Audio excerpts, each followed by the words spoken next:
Hello everybody, welcome. Today we will talk about Chapter 9 in your textbook entitled Pay for Performance and the Evidence of It. What does the academic evidence actually say? So we will talk about employee contributions determining the individual pay in a way. The assumption is that we've already worked on determining the worth of a specific job or jobs in the organization, and that would be independent of who actually performs those jobs. For example, job analysis, job evaluation, and even job pricing all have a common theme. That is that they are techniques to identify the overall value a company places on those jobs. Now we finally bring people into the equation here. And the premise we'll make is that different people performing the same job can actually add different amounts of value or bring about different amounts of value to the organization. So how much should one employee be paid relative to another when they both hold the same position within the same organization? Entering people into compensation equation seems to complicate the compensation process to a great extent. You see, people do not necessarily behave like robots or like machines in a manufacturing environment or any organization. So compensation experts and authors tend to argue that organizational success ultimately depends on the human behavior. Compensation decisions and practices therefore should be designed to increase the likelihood that workers will behave in ways that actually help the company achieve its strategy and overall objectives, both in the short term as well as in the long term.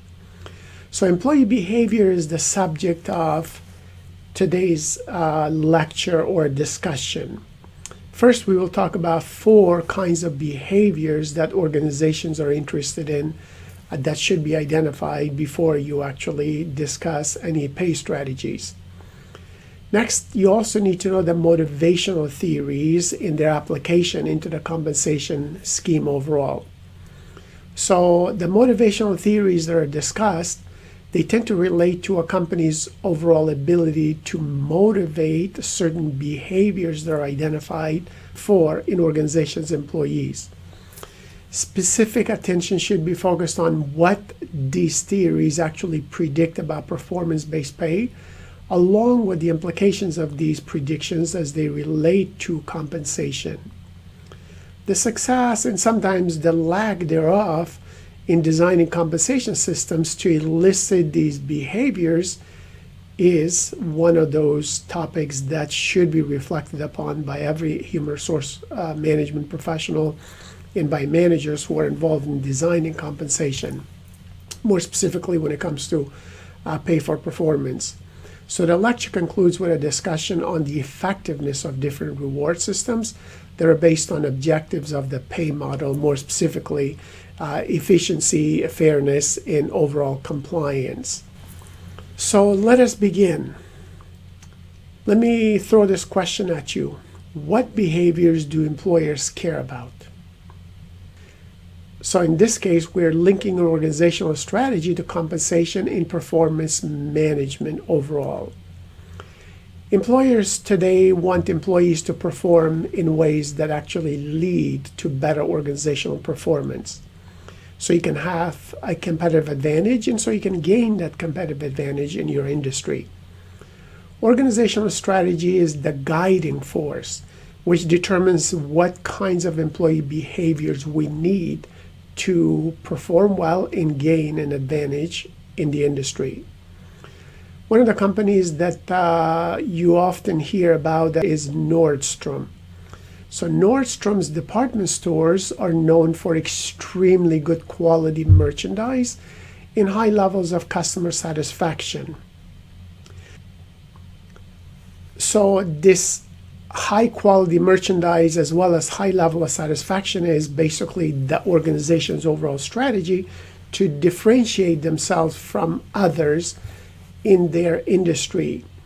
And the job of human resource is to devise relevant policies and practices, which actually we can call compensation mix in a way, that would lead employees to behave in ways that ultimately support the corporation's overall goals. So when it comes to having a link between organizational strategy and employee behavior, this chart seems to be very helpful as a visual to remember that your organizational strategy must drive the corporate goals.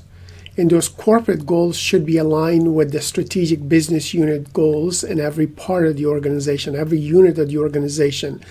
And those goals, which are linked to the corporation, should be driving the department and the team goals for various projects and individual behaviors and goals in the organization. So the incentives must be matching this all the way to the corporate goals in strategy. And as a result of those department or team goals, you should have high-performing employee team results. And as a result of those individual goals that are aligned with the department and the strategic business unit and corporation in the strategy, you should have good employee task behaviors that are desired and reinforced by the company's pay for performance strategy. Now, every organization, whether they realize it or not, has human resource practices that can either work together or conflict with each other in trying to generate positive employee behaviors. In terms of a big picture, just keep in mind that money or compensation alone cannot do it all to attract good employees and to retain good employees for your organization. So we need to remember the motivational triangle, the environmental obstacle triangle, and the ability triangle. Overall, if you think about behavior being a function of an employee's motivation, his or her ability, and the environment in which he or she works at, then all of our overall management style structure in organizational charts should be supporting the compensation, but also the type of behaviors that we expect and want and desire from our employees. In terms of motivation triangle, so compensation is but one element. You also have to look at the culture of the organization and elements of performance management. What can we do to increase people to drive their behaviors toward having high performance? So a good comprehensive performance management programs should also help in the motivational triangle. And then you have the ability triangle, which is inclusive of not just recruiting motivated and competent employees, but also to provide training for them. So once you recruit and select those good employees, you need to provide skills that are in demand and forecasted in your organization and the industry. So training and development of your employees and providing relevant incentives to where they gain certain skills that are needed at their part individually, that they do and get it. If it's a college degree that will be required, hopefully you provide some sort of training that shows how important it is that they require certain academic degrees or certifications outside of your organization at the individual level so they can enhance and increase their ability to perform. So the goal is to encourage them to enhance their ability to perform and be up to date on it. Finally, the environmental obstacle triangle is inclusive of the organization's overall development structure, organization's design, as well as the human resource department planning. So there can be many things that you could be doing to make sure you strategically encourage your employees to perform at a high level toward those behaviors that are desired in the organization. Compensation, again, is just one element. All the other variables in this equation have to fit into and reinforce the compensation strategy so you can achieve the department's goals, the strategic business unit's goals, and the overall corporation's goal, which are aligned with the corporation's strategy and vision and mission. In other words, employee behavior is a function of motivation, ability, and environment.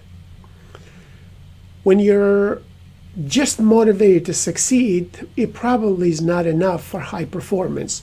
So having the ability but not the motivation is not going to be enough either. Even with both ability and motivation, a worker's work environment must be free of obstacles that prevent him or her from performing at a high level. So both physical and political work environment are important considerations in order for workers to perform well. You see, success depends on finding the right people with the right abilities, which is basically the primary job of recruitment, selection, and training, to get the right individuals hired, developed, and trained so they can perform at the high level. Once these good people are hired, they need to be motivated to behave in ways that actually achieve the organization's goals. Note that part of the selection is to hire motivated people. So once you hire them, even if employees are not motivated, you obviously hired them for a reason. Now you need to motivate them and to keep them motivated. So pay and various rewards should reinforce those desired behaviors with high levels of motivation in the organization that lead to high performance. But keep in mind that so too should performance management by making sure that what is expected of employees and what is measured in regular performance reviews is consistent with what the compensation practices are doing. Most important of all, the culture of the organization, whether it's informal rules and expectations, which are evident in any company, should point in the same direction. In the same direction. In other words, the policies, rules, and overall company expectations should not be going in opposite directions, because that would be in conflict with one another. So Human Resource Department needs to establish relevant policies and practices to minimize the chances that outside distractors hinder an employee's performance. If employers do not recognize changing skills requirements, like human resource planning, for example, it is very, very difficult to set up revised training programs to develop compensation packages that will actually reward those new skills on the job. Compensation cannot do it all alone. We need to remember that in all cases. So we need to find out what behaviors does compensation need to reinforce. So we know that compensation should be sufficiently attractive to make recruiting and hiring good potential employees possible. In other words, to attract the right individuals so they can apply for the jobs that you need people for. Compensation needs to make sure that good employees stay with the company as well. So besides attracting good employees, we also need to focus on retention of good employees at a high level of performance in the organization. If employers can successfully attract as well as retain good employees, then they can concentrate on building additional knowledge and additional skills by developing those skills in the company, so employees are regularly updated and constantly gaining relevant skills to keep them highly performing in the organization, so that employer can have that advantage through their human resources over others in the industry. Employers need to find various ways to motivate employees to perform well on their jobs. and to take advantage of their knowledge and abilities and to apply them in ways that actually contribute to overall organizational performance. So you need to make sure to know the impact of your compensation package on your employees. It should have a positive impact as opposed to a neutral or negative impact.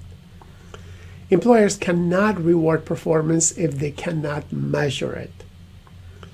One of the biggest advances in compensation strategy has actually been to document and to extend the link between units of performance in amount of compensation to the ease of measuring performance in the type of compensation that is best actually for the work environment.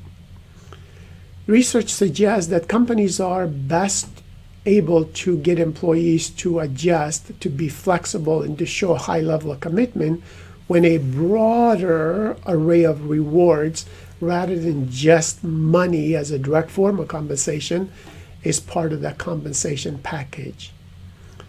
So what is the overall conclusion here? The overall conclusion is that any organization should be asking for questions and reflecting upon those questions. What is the conclusion? Well, organizations should address these 4 questions. How do we attract good employment prospects to join our company? Job characteristics and recruiters' behaviors are important elements here. Second, how do we retain these good employees once they join us? Third, how do we get employees to develop relevant skills for current and future jobs in the organization? And fourth, how do we get employees to perform well while they are here? The compensation challenge is to design relevant rewards that enhance job performance every single day. First, how do we attract good employment prospects to join our company? In other words, the long-run success of any company depends on getting good people to accept the job with the organization. Job characteristics, which include rewards and tasks and abilities that are required for the job, and recruiters' behaviors are key elements in the decision of prospective employees to join a specific company. Second question is, how do we retain these good employees once they actually join our organization? So it does not do much good to attract good, competent employees to the company only to lose them after a short time. In other words, we don't want to have this revolving door. Once the compensation practices get a good employee in the door, company needs to figure out ways to ensure that it is not a revolving door where people come in through the same doors and a few months later they leave out through the same door, never looking back at your organization. The third question is, how do we get employees to develop relevant skills for the current position in future positions within the organization? The compensation challenge is to get employees to willingly develop relevant skills that may not be vital for the current job, but are forecast to be critical as the company's strategic plan adjusts to change for the coming years, and more importantly, maybe for the coming 5 to 10 years as you plan your succession and development for the organization when people are retiring, or maybe new opportunities come up. And the last question is, how do we get employees to perform well while they are here at the organization? So that is question number 4. How do we get them to be highly motivated and be performing at a high level? Here the compensation challenge is to design relevant rewards that actually enhance their job performance. So what does it take to get these behaviors from your employees? What do the theoretical and academic research actually say? In the simplest sense, motivation involves 3 elements. Here we're trying to basically look at what is important to a person and offering that in exchange for certain desired behaviors that you want from that worker. As to the first element, in terms of what is important to employees, data suggests that employees prefer pay systems that are influenced by individual performance, changes in the cost of living in a specific city or environment, seniority over time, and tenure and longevity within the organization, and obviously market rate. In other words, am I being paid the same as my other colleagues who graduated the same year with me? Am I getting paid the same as them when the market is paying them a little bit more, perhaps on average, or a little bit less depending on the situation? To narrow down specific employee preferences, there has been some work on what we call flexible compensation, based on the idea that only the individual employees actually know what package of rewards would best suit their own personal needs based on their maybe individual status, marital status, how many years they've been out of college, how much loan they still have to pay, how much time they want to have for recreation, what other hobbies they have, and so on. The key ingredient is careful cost analysis to make sure that dollar cost of the package an employee selects meets employers' overall budgetary limitations. Absent widespread adoption of any flexible compensation systems, we need to answer these questions the old-fashioned way, by going back to the theories of motivation to see what actually makes people tick. Motivation theories do try to answer several questions. First, what is important? How do we offer what is important to a specific employee?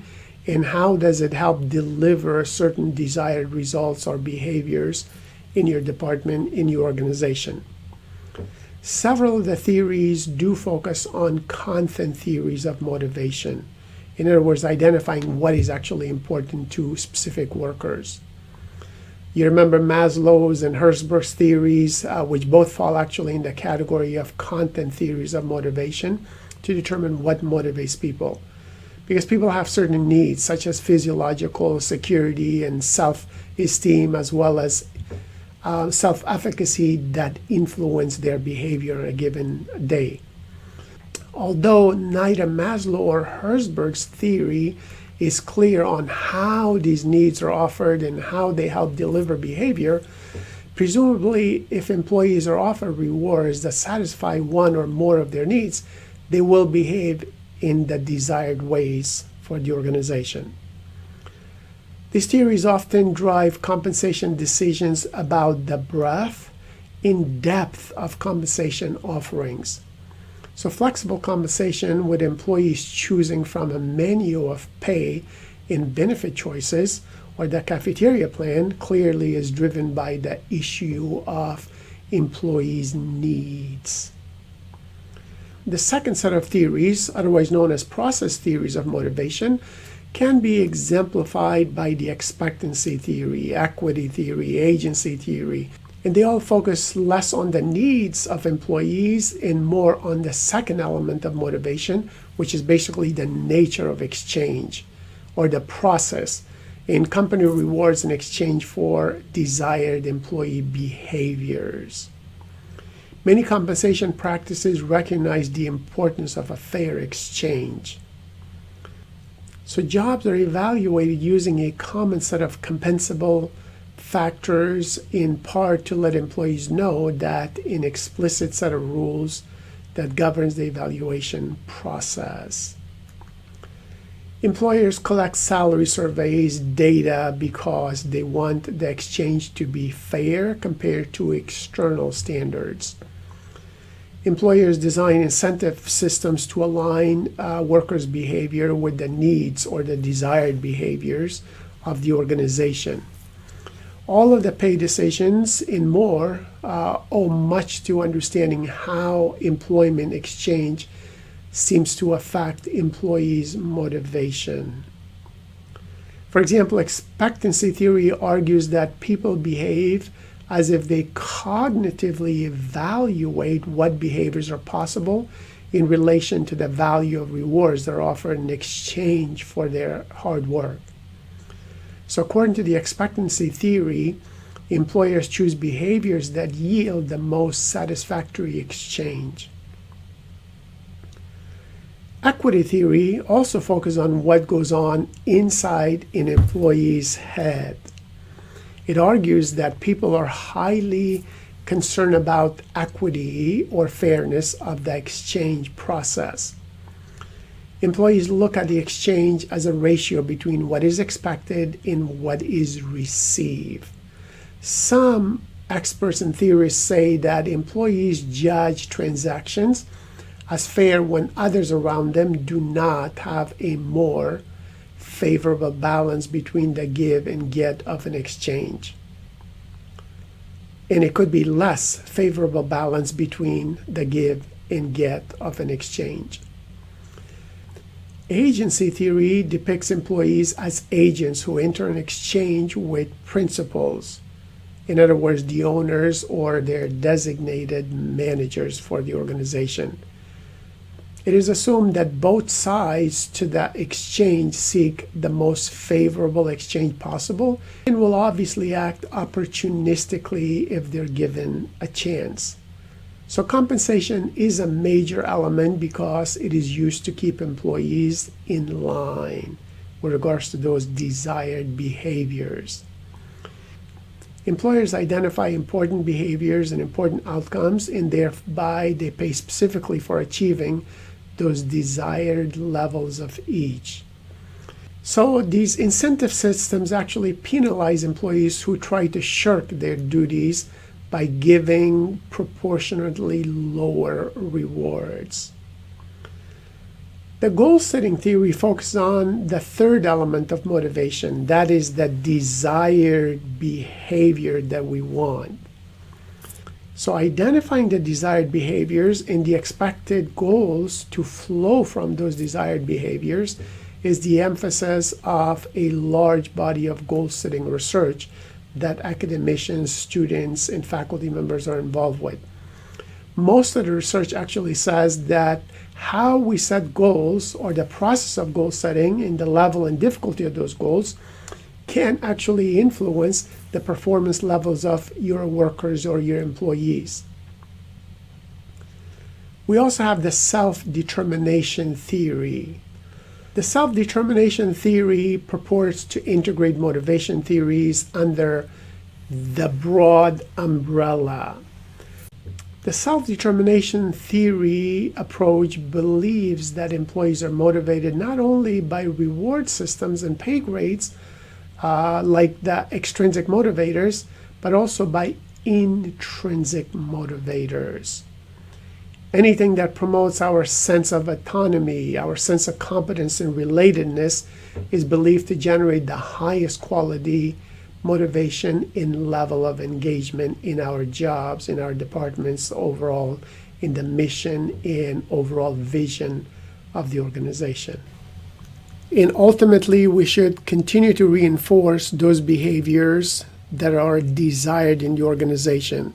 Compensation should reinforce attraction of the employees, retention of the employees, development of the employees, the performance as well.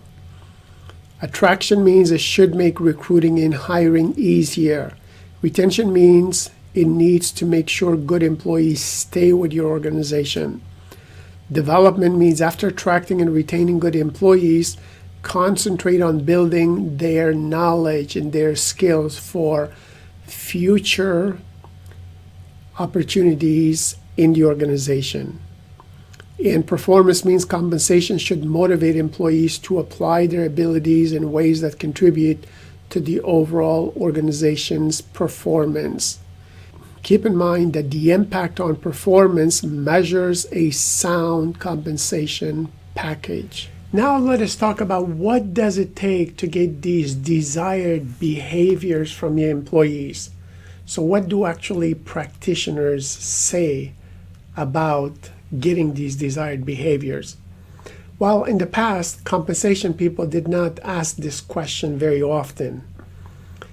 Employees learned what behaviors were important as part of the socialization process or as soon as they were oriented into the organization on the first day and continued on from there on. So they learned to socialize, and certain behaviors were reinforced as a result of that orientation or socialization. Compensation might have rewarded people for meeting expectations, but usually the compensation packages have not strategically been designed to be one of the signals about expected behaviors in the organization. However, now we see that progressive companies do ask, what do we want our compensation package to do for us? So compensation is designed strategically in a way. For example, how do we get our product engineers to take more risk? If risk is what you want, you need to integrate that into your compensation. So compensation then could be designed to support the risk-taking behavior that you want from your engineers. But keep in mind that compensation is but just one of many forms of rewards that influence employees' behavior. Survey of employees in general tend to indicate that workers highly value other job rewards, such as being empowered, being recognized, and given opportunities for advancing into the organization or taking positions at different locations, different departments, and even at times traveling for learning new skills or just adventure in general within the industry. There's a growing sentiment for letting workers choose their own blend of rewards that they prefer. That's why the cafeteria style of rewards being offered might be useful. So employees may be overpaying sometimes in cash, and at the meantime missing the opportunity to let employees construct both a more satisfying and a less expensive compensation or reward package for them. What we know as flexible compensation is actually the idea that's based on the notion of different rewards having different dollar costs associated with them. Armed with a fixed sum of money, employees move down the line, buying more or less of available rewards as their needs dictate. For example, the needs of a parent would be very different from the needs of a person who's single. Needs of an elderly person with regards to health issues, for example, that come up, his or her needs would vary quite dramatically compared to a person who does not have any health problems and is somewhat younger, so therefore different options should be offered for them. While the widespread use of this type of a system might be a long time into the future, but the cafeteria approach is still underscoring the need for integration of rewards in the compensation design. If employers don't think about the presence or absence of rewards other than the money alone in their organizations, they may find that compensation process produces unintended consequences that they never really wanted or did not plan for. Let us look at some examples. McDonald's completed a worldwide employment branding exercise where their goal was to find out what people liked about jobs at McDonald's. And they feature certain rewards in the recruitment strategy as a result of that for new employees. 3 things emerged as strengths at McDonald's: an emphasis on family and friends in a social work environment, flexibility in work assignments and work schedules was another one, and also the development of skills that actually help launch future careers. So if you emphasize that, then obviously you're going to attract and hopefully retain the type of employees that need those and want those. Another example would be Southwest Airline, which promotes a business culture of fun and encourages employees to find ways to make their jobs more interesting and relevant for them personally. So that's why you hear sometimes certain jokes when you're flying with Southwest, and the level of humor that employees are empowered to actually be involved with to make their jobs fun for themselves based on their personality, but also for their passengers. And all of this is accomplished without using incentives as a major source of competitive advantage.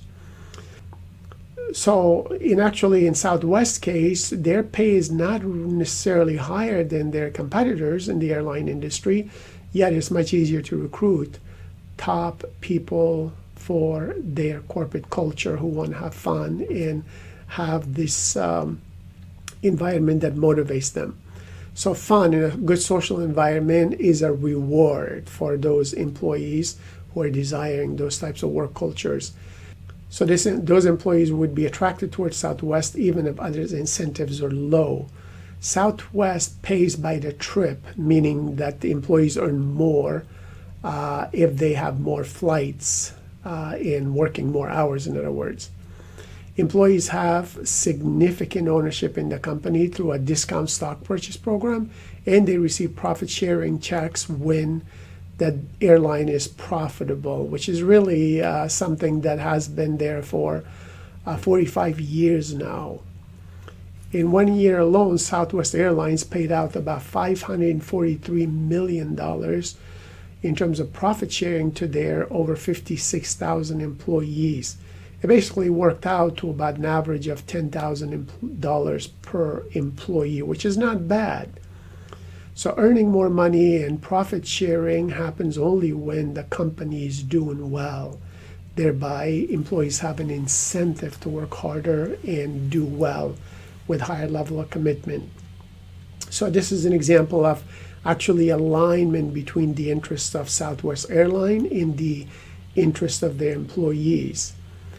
Add fun in a good social environment, and apparently you can be profitable even in an industry that is marked by regular bankruptcies.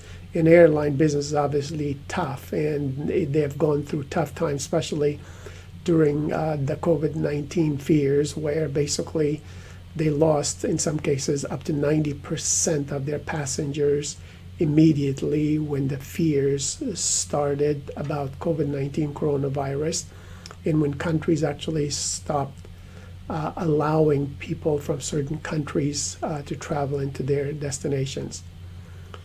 Another example would be to consider the relationship between the different forms of compensation and another of general rewards related to security that we all are concerned about. Drastic reductions in management layers during the downsizing decade of 1980s increased employees' concern regarding job security and probably elevated the importance of this reward to employees today to some extent in terms of being more secure in the organization. Maybe that's why new millennial workers are concerned not only about employment risk, but also about compensation at risk. So evidence demonstrates that compensation at risk leaves some workers less satisfied with their pay level, as well as the process that is used to determine their pay. The trend today is toward less stable and less secure compensation packages, which might lead to more employees being dissatisfied with their pay, as well as the process that are used to determine their pay. The very design of compensation system today seems to contribute to instability as well as insecurity, and it can lead to rejection by some potential employees, or for some current employees to decide to leave the company or even sometimes the industry. There are many different types of wage components. We can range compensation components from maybe being least risky to more risky for the workers in your organization. Risk is usually defined in terms of stability of their income or the ability to accurately predict income level from 1 year to the next. Base pay is, at least as far as there are any guarantees in today's environment, the guaranteed portion of your income as long as a worker you remain employed with that organization. Across the board increases, like cost of living increases and merit increases, all have the base pay component increase on a regular basis. Over the last several decades, companies have been moving more toward compensation programs higher on the risk continuum. New forms of pay are less entitlement-oriented and more linked to uncertainties of individual, group, and corporate performance. Employees increasingly are expected to bear a share of the risk that businesses have solely borne in the past. It is not entirely clear what impact this shifting of risk will have in the long term, but some experts are already actually voicing concern that efforts to build employee loyalty and commitment may be an early casualty of these new pay systems. Some surveys show engagement levels of employees have fallen across the globe. Also, research suggests that employees may need a risk premium, in other words, higher pay, to stay and perform in the company with a pay at risk program. Security-driven employees actually might accept lower wages if they come in a package that is more stable over time. Some employees may be willing to accept higher risk in return for a greater chance to earn large payouts when performance is high. But some employees are not really interested in a traditional employment model of lifetime employment with one organization in steady merit increases.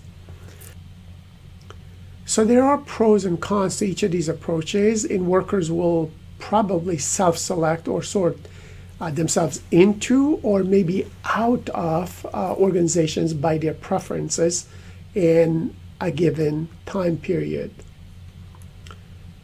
So does compensation motivate behavior? Let us look at the role of compensation in motivating the various types of behaviors, things like the decision to join your organization or to stay with your organization or to develop certain skills and to perform at a higher level at your organization.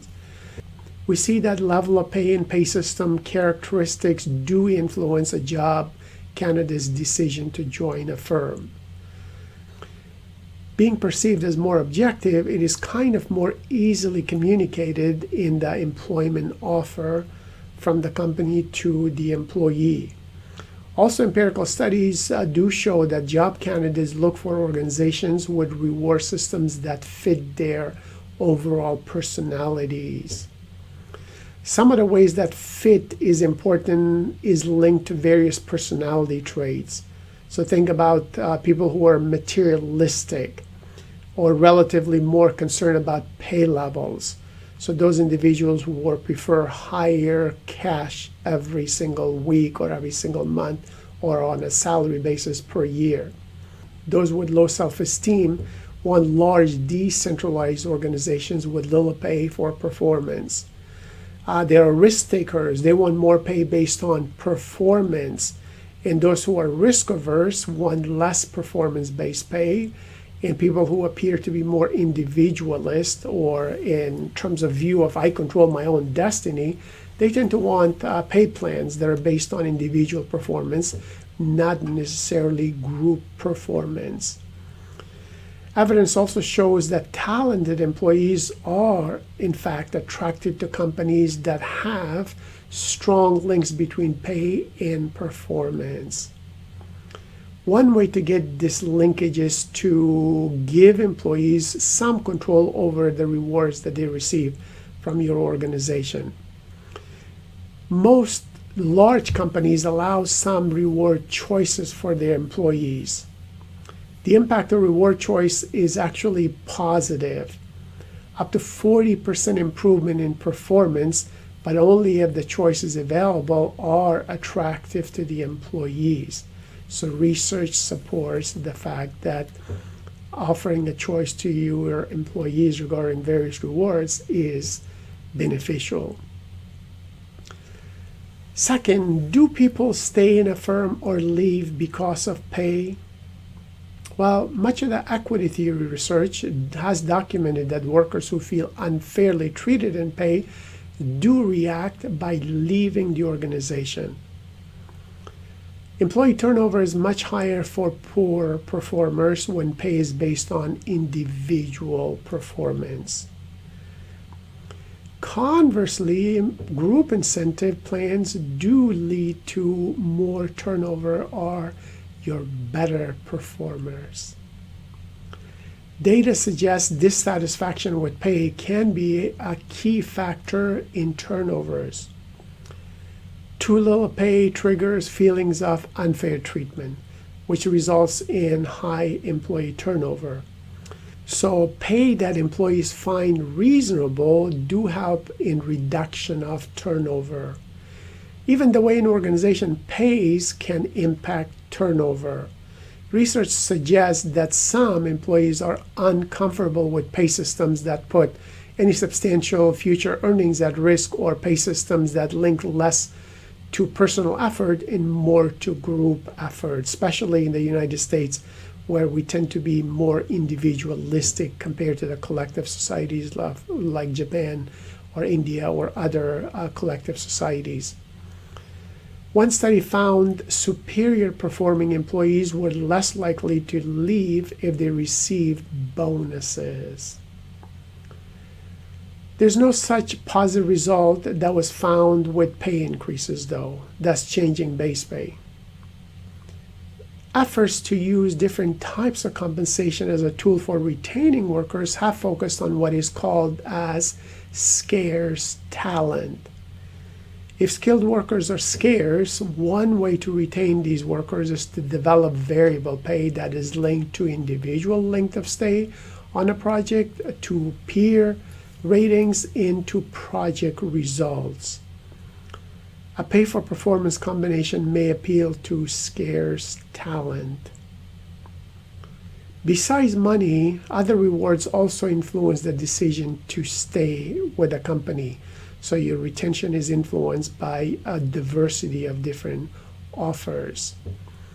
Think about job satisfaction. If employees enjoy their job and their work, they will obviously be influenced to stay. Pay and benefits, being social when coworkers are having fun in various ways.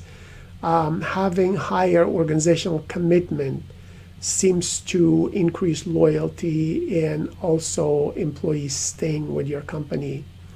Prestige at the organization, respect afforded in the company, in the industry, or even the region could be another reason for employees to stay with your organization. The components of total reward system includes 13 different elements. 1, compensation. 2, benefits. 3, social interaction. 4, security.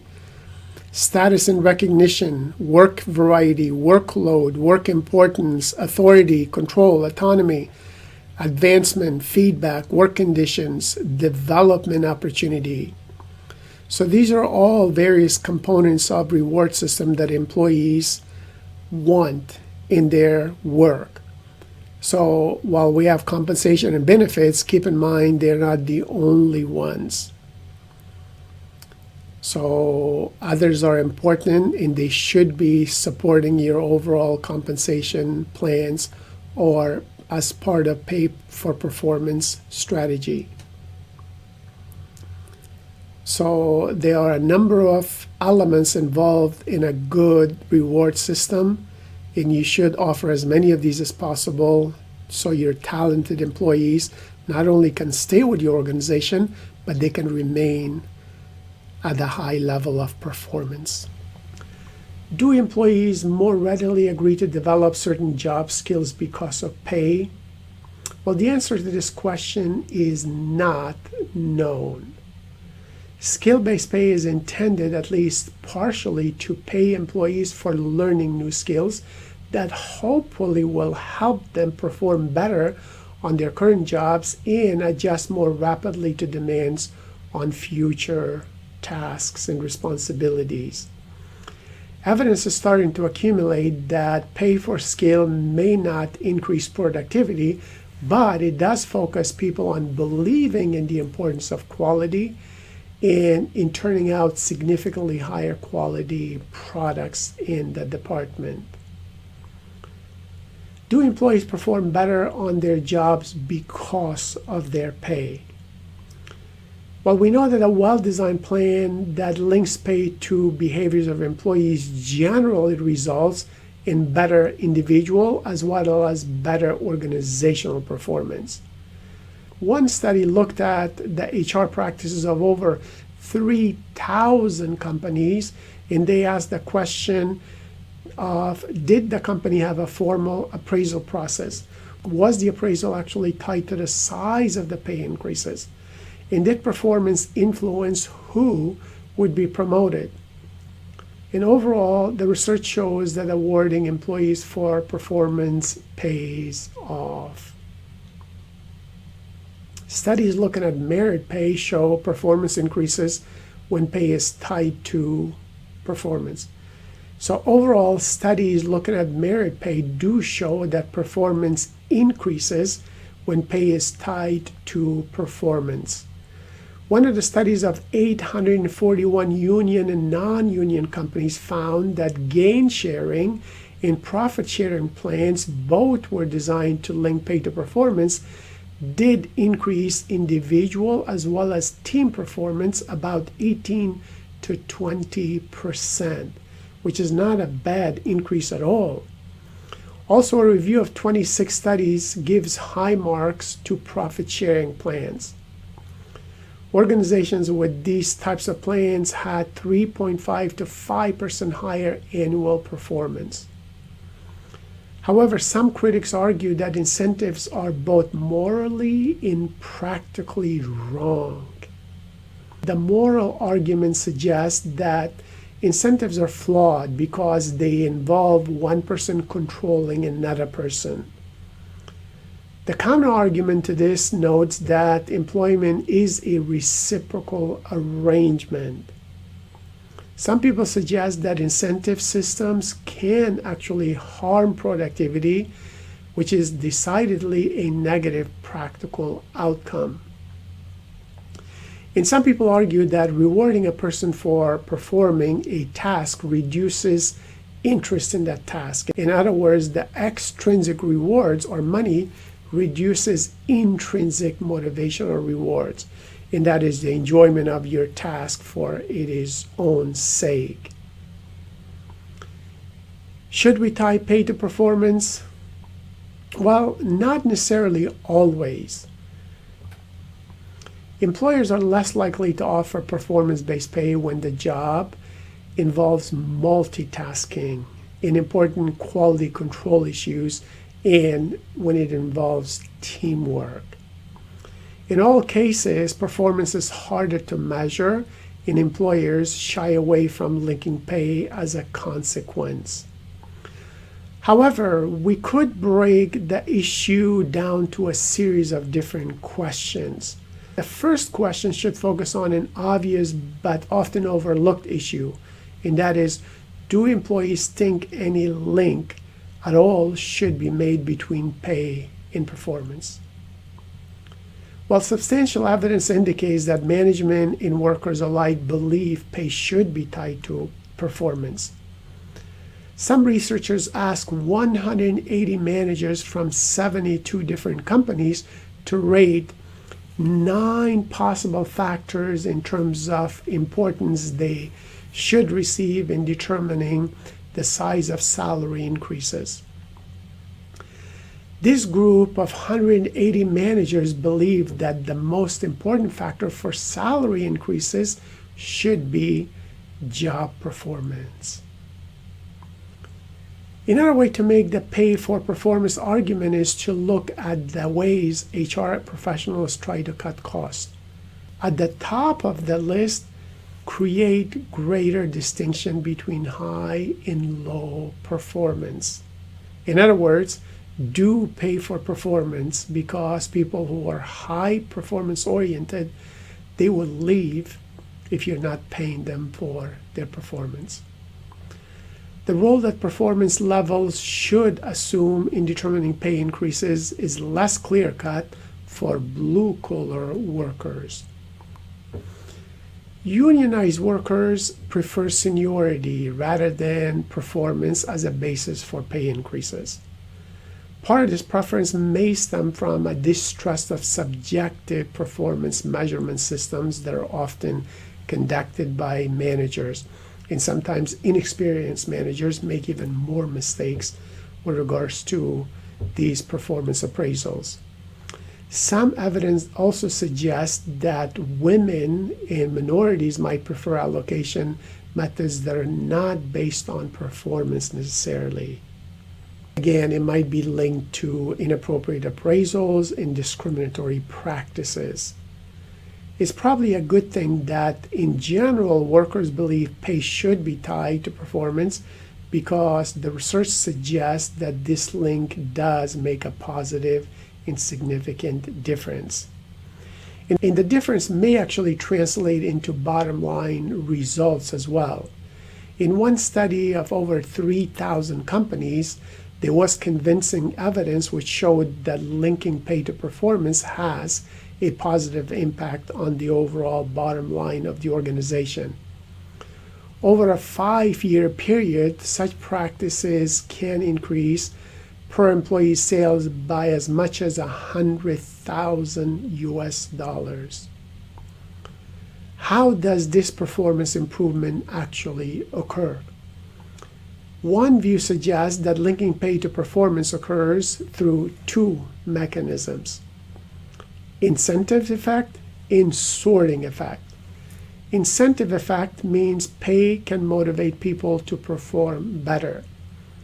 Sorting effect basically states that people sort themselves by what is important to them individually. Evidence suggests that linking pay to performance does increase motivation of workers and lead to improved performance.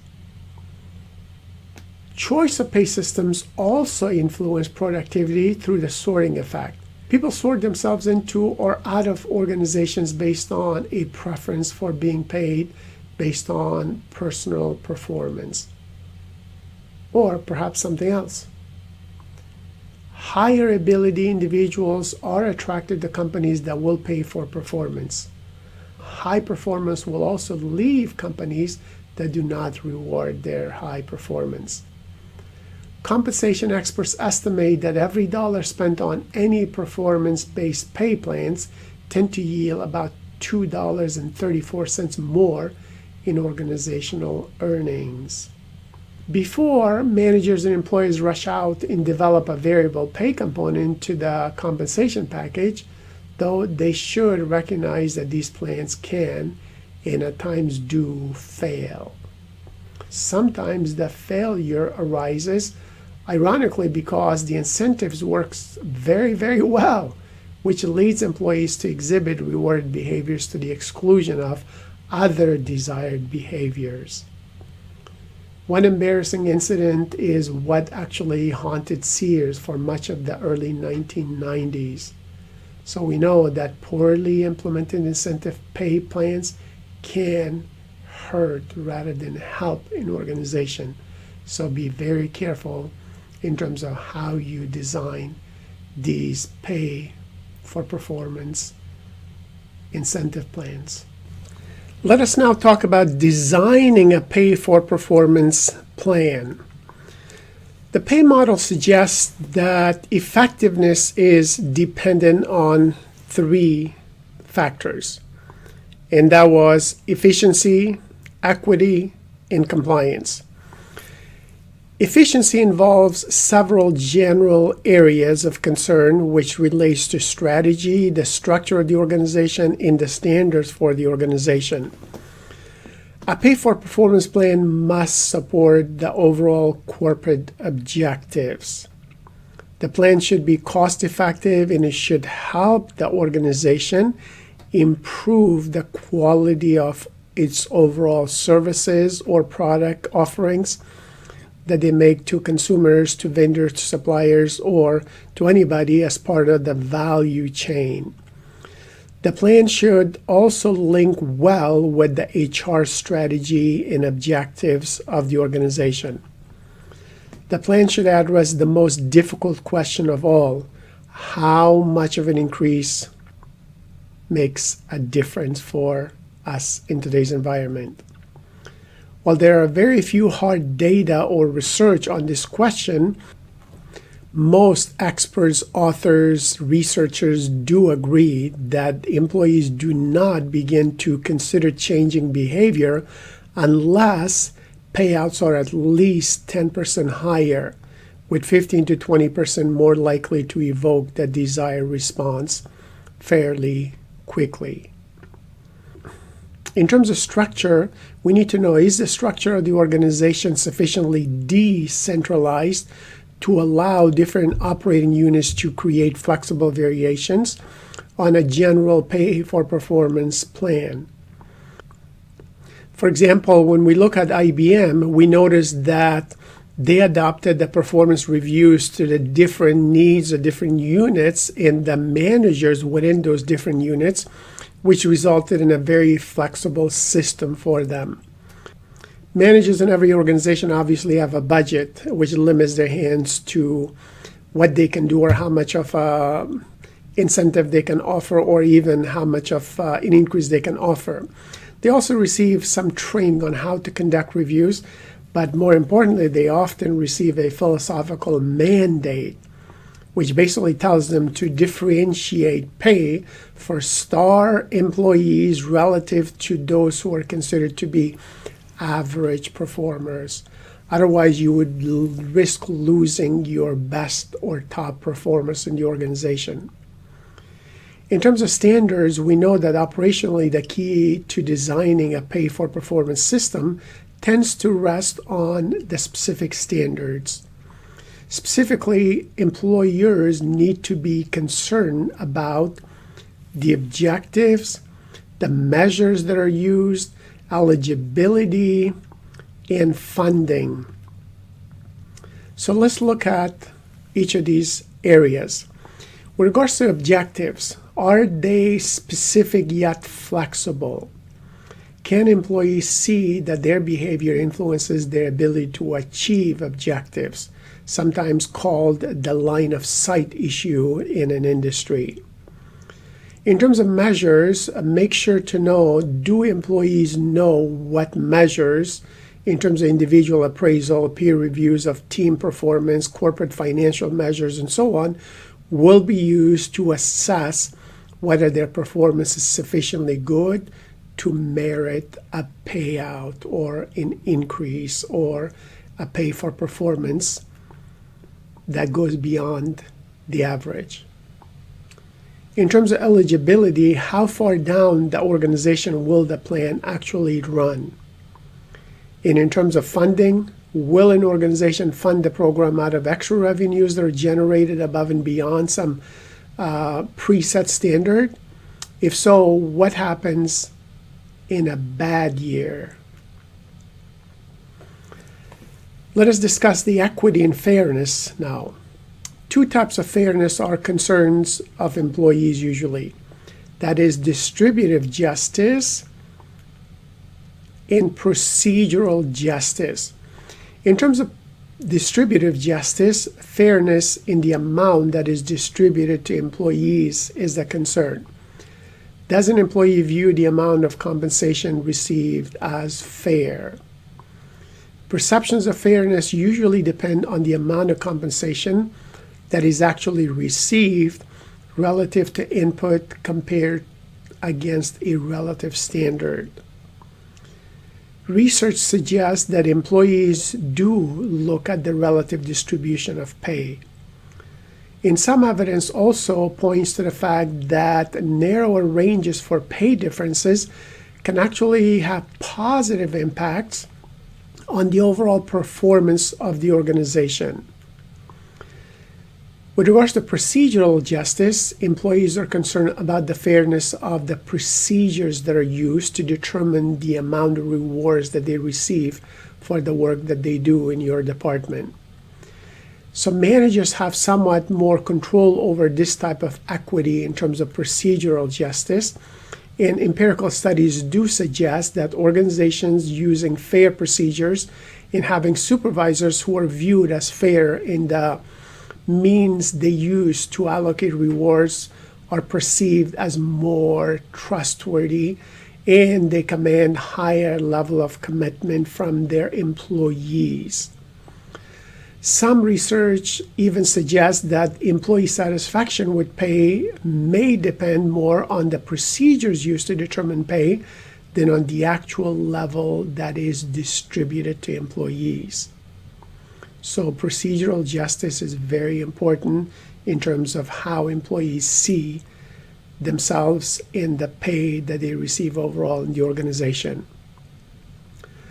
One key element in fairness is communication. Employees want to know in advance what is expected of them. They want the opportunity to provide input into the standards or expectations in the department, or at least in the tasks that impact them. If performance of employees is judged lacking relative to the standards, the workers want some sort of a mechanism for an appeals process. So the importance of open communication tends to extend to upper management. Executives perform better when told what the linkage is between pay and their performance. In terms of compliance, know that a pay-for-performance system should comply with all relative existing laws in the organization, in the city where you're operating, in the state, or in the nation or country where you're operating. Companies want a reward system that maintains and enhances their reputation. And we tend to undervalue the reward value of a good reputation at times.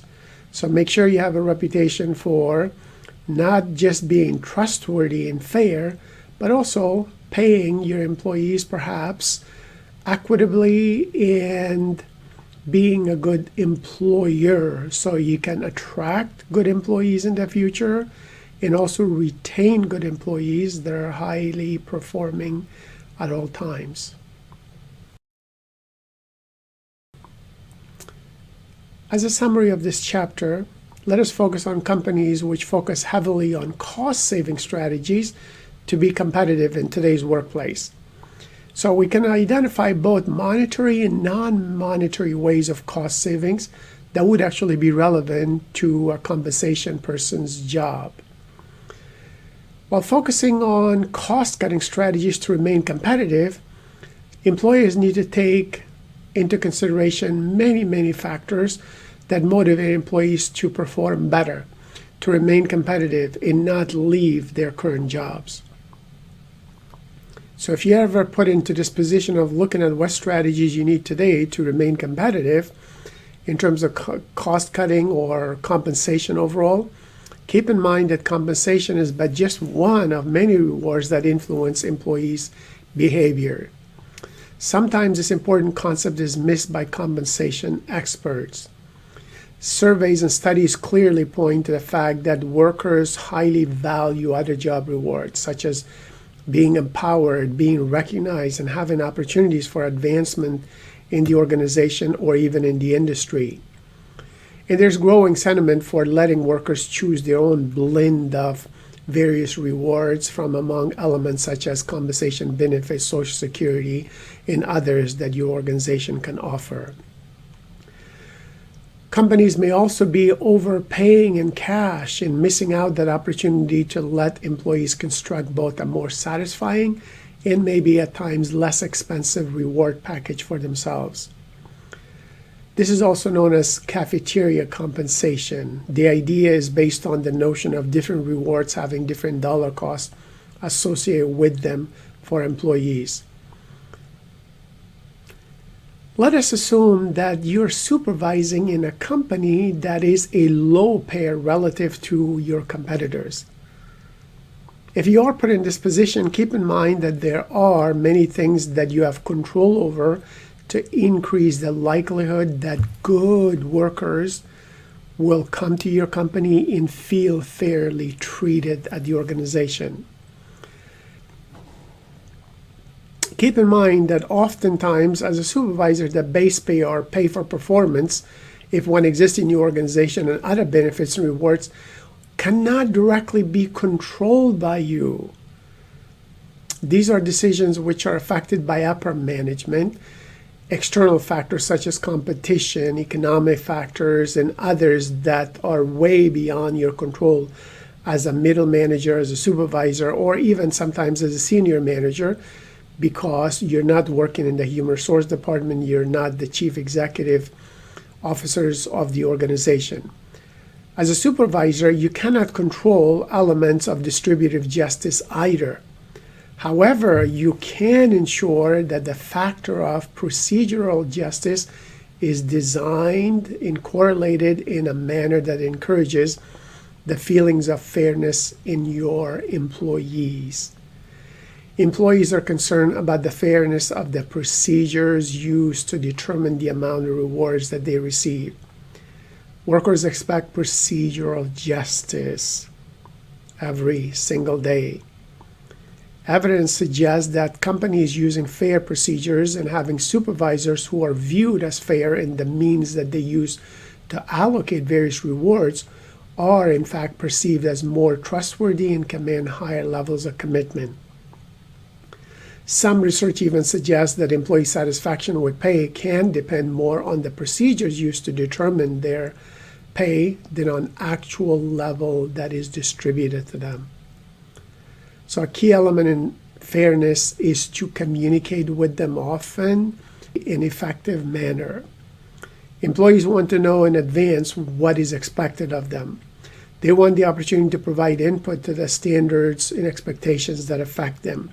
And if the performance is judged lacking relative to these standards, they want a mechanism to talk to you about it, to appeal that, to present their side. In a union environment, this is the grievance procedure.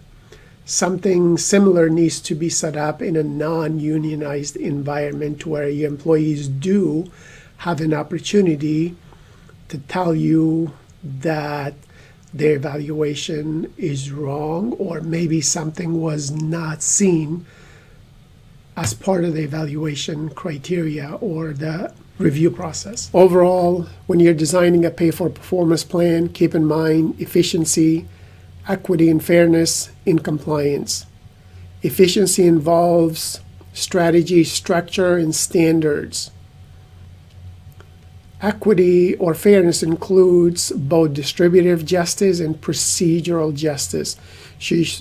So you should be concerned about fairness in the amount that is distributed to employees, as well as fairness in determining rewards to various employees based on different levels of performance.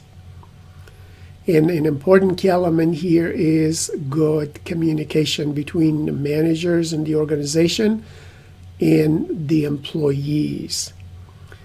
And finally, compliance with existing laws is a must for pay for performance system in any environment where you operate. So good luck in making sure that you pay your employees fairly, equitably, and strategically to both gain and retain talented and motivated employees that go above and beyond the call of duty every single day to give you a competitive advantage in high performance in the industry. Good luck.